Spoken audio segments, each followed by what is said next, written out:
Donc petit tutoriel maintenant sur l'application Linux en ligne de commande ripgrep. Alors ripgrep, qu'est-ce que c'est? C'est une application qui est comparable à grep, ACK, et on a vu aussi The Silver Searcher ou AG. Le binaire s'appelle AG, The Silver Searcher, et là c'est ripgrep, le binaire s'appelle RG. Donc sur le site de GitHub du développeur de cette petite application, on peut voir pas mal de petites informations. La différence qu'il y a avec ACK et grep, c'est qu'il est beaucoup plus rapide, et la différence qu'il y a avec AG ou The Silver Searcher, c'est qu'il y a beaucoup moins de bugs, et il y a aussi quelques fonctionnalités en plus, comme notamment le fait de pouvoir rechercher des caractères spéciaux. Par exemple, si vous voulez rechercher dans l'alphabet cyrillique russe ou d'autres alphabets, d'autres encodages que UTF-8, UTF-16, il les reconnaît automatiquement, et pour certains on peut le lui indiquer. Il va pouvoir faire la recherche dedans. La forme d'expression régulière ne sera pas aussi complète que ce que vous pouvez avoir avec grep. Et sur le site,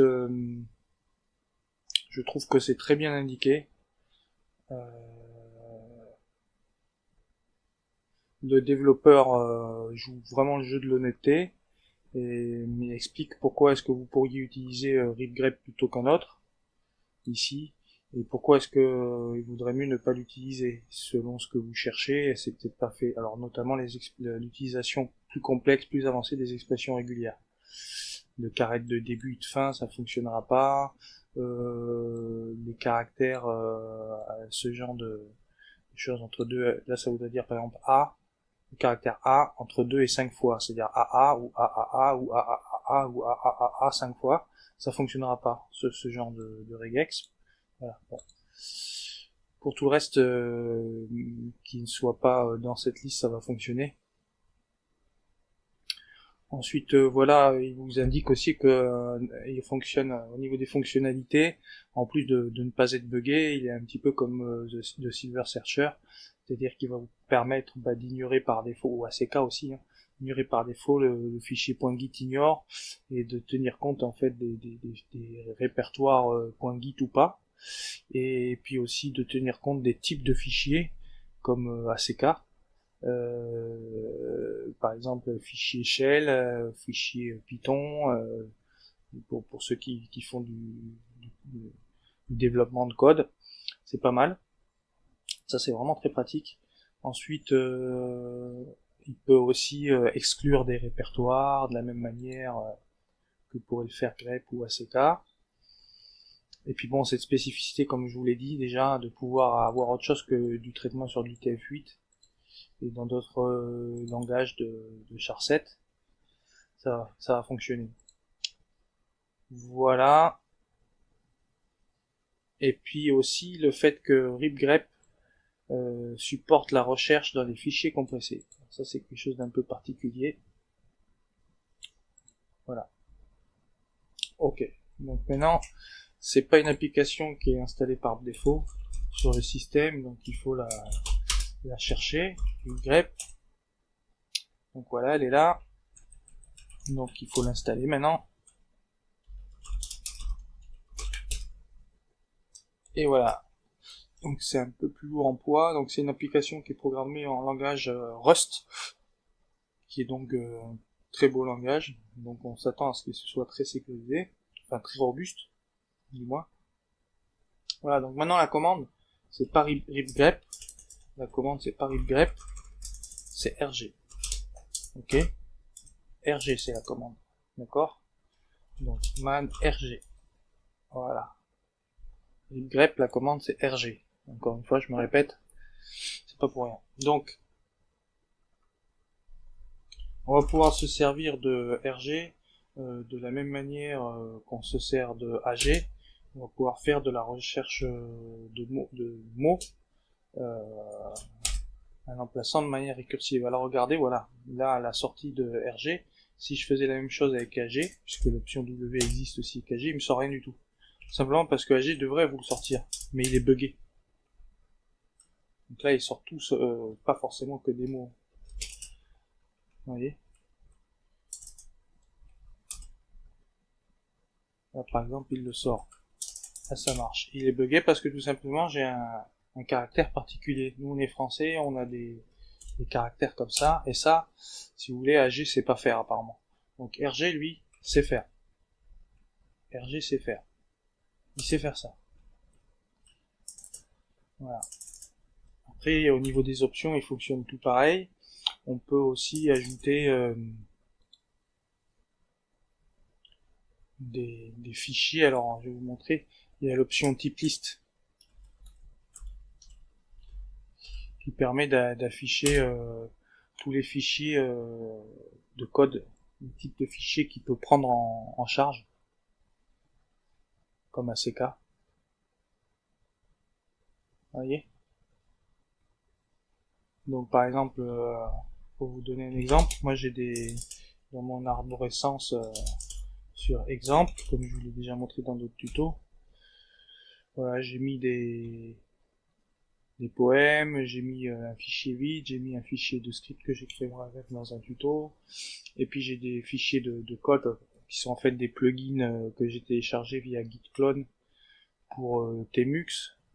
TPM, c'est pour un plugin manager pour Tmux. Tabular et Vim Surround, c'est des plugins pour Vim. Voilà, j'ai un répertoire de texte de chant. Voilà, dans le répertoire exemple. Ok. Je reviens donc sur les options principales. A, B, grand A, grand B, c'est pour imprimer les occurrences avant, par exemple, 3 lignes avant, d'une recherche d'un mot ami à partir d'ici de manière récursive. Donc il va afficher 3 lignes après, after. Après, c'est en anglais, c'est pas avant. B, c'est before, donc 3 lignes avant, la différence. Voilà. Là, j'ai bien mis du mot. Je peux mettre du mot, mais sans case de caractère. Donc il va ajouter tous les mots amis, qui est des majuscules ou pas, dans le critère de recherche. Et là, je peux lui dire de me mettre tout, même ce qui n'est pas des mots, c'est-à-dire ami IE. Donc ami n'est plus un mot, là on verra, ça fait la composante d'un mot, en l'occurrence. Dynamite aussi, vous voyez. Donc il y a plus de sorties. Voilà. Case sensitive, c'est l'option par défaut. Color, c'est les couleurs. Alors là, il y a plusieurs options pour les couleurs, jamais de manière automatique par défaut, ou toujours.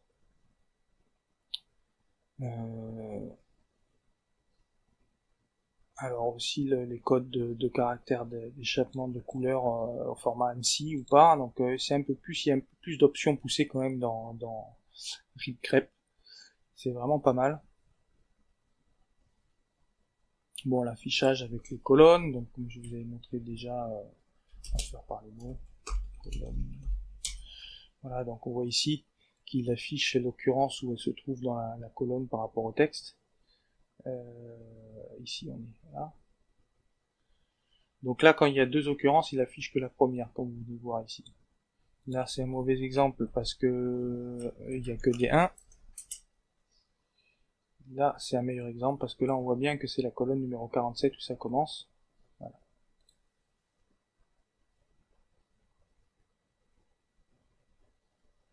Donc là, en fonction de l'option C, c'est un peu comme l'option B, mais sauf que là, cette fois-ci, ça va entourer de 3 lignes de plus ou de moins les occurrences trouvées, si tant est que les lignes existent. Donc là, on est en bout de fichier, hein. C'est pour ça qu'il n'y a pas, qu'il n'y a rien de plus. L'option C, donc, pour pouvoir sortir non pas les résultats sous forme de ligne, mais sous forme de comptage. Donc là, évidemment, l'option colonne est supprimée par force de logique des choses.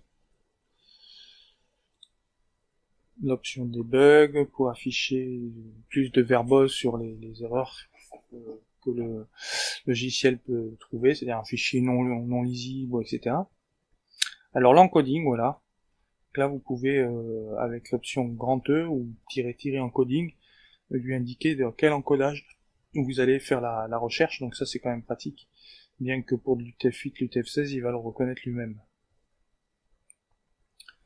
Donc pareil, l'option "-f", alors il va chercher les modèles de recherche qui seront que vous aurez indiqués dans un fichier avec un modèle de recherche par ligne.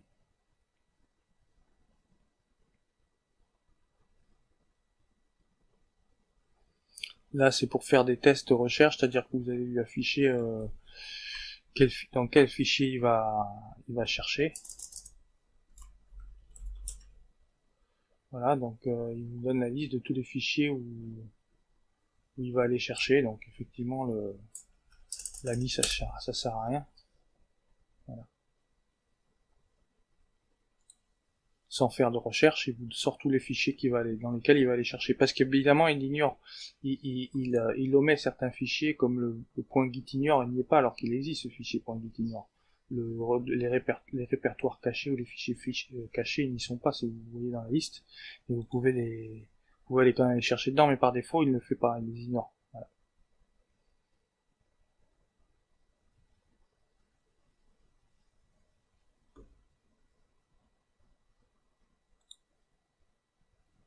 Donc fixed string, treat the pattern as a literal string instead of a regular, voilà, un peu comme l'option grand Q. C'est-à-dire le critère de recherche, c'est plus une expression régulière, c'est juste une chaîne de caractères. Donc follow pour les liens symboliques, follow ou no follow ici, ok. Pour les recherches de globing, mettre les en tête ou ne pas mettre les en tête. Donc par exemple,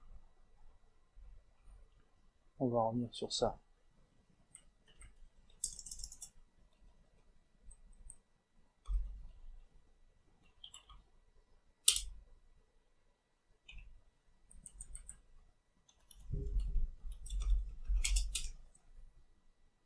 Ah, no hidden. Ah oui, pardon, je suis pas au.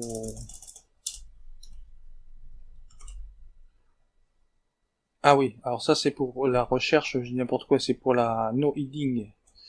Si je suis pas au bon endroit, no hiding. Voilà, no hiding. Voilà, donc là, entre no hiding et la commande autre, voilà la différence. C'est la forme de présentation, donc là c'est plus une présentation à la grep par défaut, avec le no hiding, ok. Alors hidden ou no hidden, plutôt, voilà, cette fois-ci c'est autre chose. Ça va être le fait de chercher ou pas dans les fichiers cachés. Donc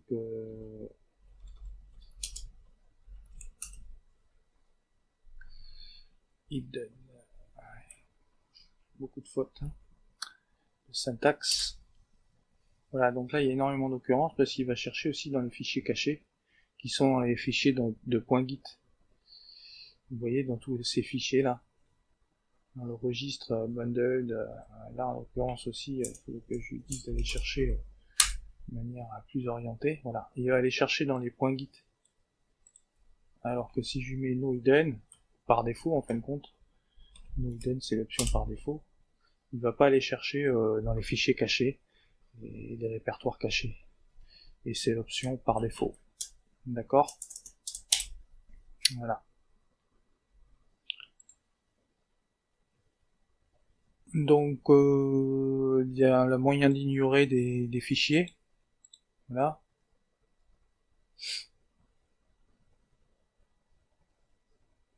Et on peut l'indiquer aussi dans un fichier qui s'appelle ignore.ignore, sans le git là. Hein, de la même manière que le format que Git utilise. Donc c'est-à-dire en fait c'est juste un nom de répertoire ou de fichier, un pattern sur un nom de répertoire de fichier.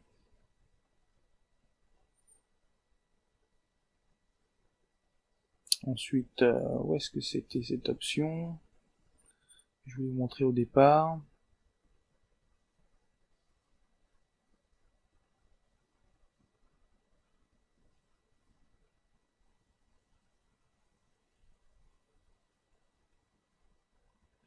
Alors, on peut aussi, grâce à RG, c'est quand même plus performant que les autres, on peut directement remplacer une occurrence trouvée.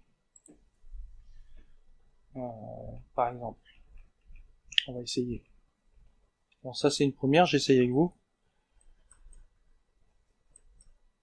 Alors WRI par exemple, alors WI, R, et puis on va remplacer par Zami. Ok, le mot ami par le mot Zami, S au pluriel. Histoire de rigoler un peu. Et on va voir si ça marche. Si j'ai bien compris. Voilà, donc ça marche, et je vous donne le résultat. Ah, là par contre, il ne trouve plus les trucs quoi. On va voir un peu ce qui se passe là dans le fichier. S'il était censé nous le remplacer.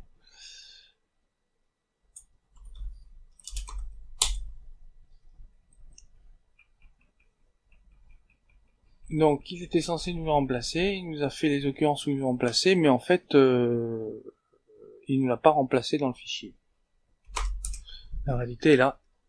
Remplacer l'image with the test given when printing result. Il se fait capture groupe. Alors voilà, when, au moment d'imprimer, c'est-à-dire qu'il le remplace que pour imprimer le résultat, mais pas dans le fichier réellement. C'est-à-dire qu'il va pas écrire dans le fichier. Donc derrière ça, il va falloir copier le résultat, le renvoyer dans le fichier quoi, en fait de compte. D'accord? C'est-à-dire qu'il trouve les occurrences et il l'affiche dans la sortie. Donc et non pas dans le fichier. D'accord, je viens de comprendre. Et alors là, donc on a search deep. Donc là, par exemple, qu'est-ce qu'on va faire? On va faire un test. On va ouvrir un gestionnaire de fichiers fenêtré. Tout bêtement, on va mettre... on va créer une archive sur tout le répertoire. Et donc on a un fichier archive qui n'est pas qu'un fichier, mais qui contient toute une hiérarchie derrière le répertoire exemple. Il est là. Et donc on va se servir maintenant de RG avec cette option. Et on va lui demander de chercher, en ignorant la case, un mot ami dans exemple.tar.gz. On va voir ce que ça sort. Et ça sort rien du tout. Tout simplement. Donc là, on a l'option de tri.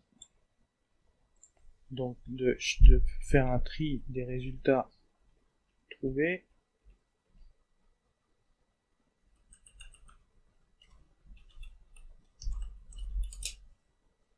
Sort avec l'option sort files.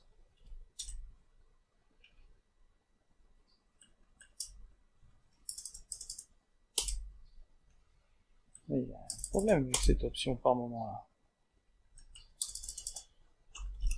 Comportement étrange. Ah ouais non, c'est parce qu'il n'y a pas d'amis au pluriel, c'est tout simplement pour ça. Puis je suis bête.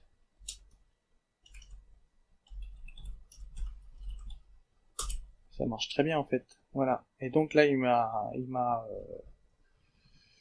me classer les fichiers par ordre alphabétique donc. Dans l'ordre d'abord des répertoires et ensuite des fichiers derrière. Ok. L'option A c'est pour rechercher dans les fichiers binaires comme si c'était des fichiers texte donc. J pour pouvoir contrôler le nombre de treats en parallèle que vous voulez avoir.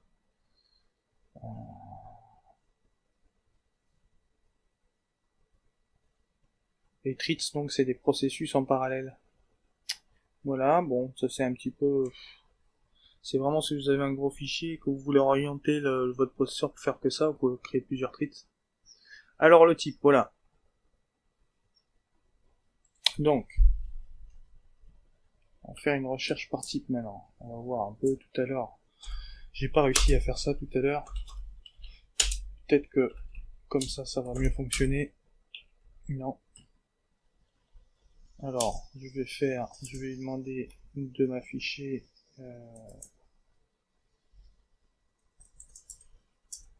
les types de fichiers qu'il reconnaît.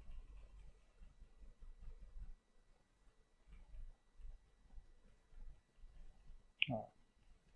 Il est pas loin.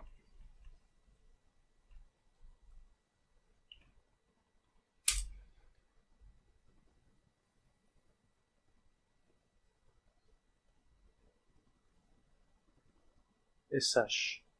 C'est SH, la syntaxe. Donc, RG, T, SH, probablement comme ça, donc, for. Voilà. C'est ça la bonne syntaxe. Donc, c'est pas exactement la même syntaxe qu'avec ACK. Syntaxe un peu différent. Donc là, et par contre, le grand T, il me semble que ça va exclure. Voilà. Là, il va chercher dans tous les fichiers qui ne sont pas des shells. Et là, il va chercher dans tous les fichiers qui sont du code shell. Sachant que le code shell, donc quand on fait la liste, on va faire un petit tri sur SH, des points, et on voit que c'est bash, tout ce qui finit par extension bash va chercher S, CH, etc. Donc tout ça. Par contre, contrairement à ACK, faites très attention, il y a des fichiers qui sont des script shell qui n'a pas tenu en compte. Quand je fais avec la commande ACK une recherche de for, j'ai tous les fichiers shell réellement. Vous voyez, install plugins, ici je l'ai avec ACK, je ne l'ai pas avec RG. D'accord, avec cryptgrep, il me sort pas ces fichiers-là. C'est pas faire. Lui, ripgrep, il va faire les recherches par extension de fichier. Donc si vous créez un fichier shell qui ne soit pas si vous créez un script shell qui n'est pas une extension .sh, il ne va pas être trouvé. Vous voyez mon script .sh, il y est. Si j'ai enlevé le .sh, il n'y serait pas. Avec RG, je veux dire. Avec ACK, il y serait. D'accord? Voilà. Donc faites attention aussi à ça, c'est que là c'est une recherche par type sur l'extension du nom de fichier, et non pas réellement le type réel du fichier. Le type réel du fichier, il est donné dans le fait du code du shebang de la première ligne, essentiellement. Voilà. Donc ACK est pour la recherche de code un peu plus performant. Voilà, que ripgrep. Mais ripgrep est plus rapide, et il y a aussi d'autres options par ailleurs plus intéressantes dans d'autres domaines. Donc ils ont leur raison d'être tous les deux. Donc il faut bien prendre conscience des limitations des uns et des autres. C'est pas juste savoir servir des options, c'est de savoir exactement qu'est-ce que l'option va sortir. Voilà. Donc grand T pour exclure, ok.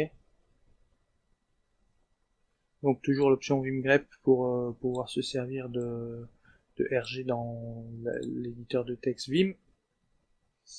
Et donc grand H et grand W de la même que ACK et AG. Voilà, donc ce tuto est terminé sur ripgrep. J'espère avoir su vous montrer les limitations et les avantages de cette belle petite application qui, je n'en doute pas, va évoluer, tout simplement parce que, vous voyez, c'est vraiment on the edge, quoi. Hein. Ça a été la dernière update, c'était il y a 10 jours, quoi. Il y a 10 jours de ça, bon, c'est sur Readme. Mais sur le code, voilà, c'est une poignée de jours, hein, 10 jours sur le code. Voilà, sur la doc, sur le code réellement, il y a 3 semaines, quoi. Elle cherchait il y a 10 jours. Non, il y a 10 jours. Voilà. Il y a eu un update il y a 10 jours. Donc c'est un logiciel tout frais. Tout frais, tout frais. Voilà. Et c'est du code Rust. Voilà. Allez, bonne journée à vous.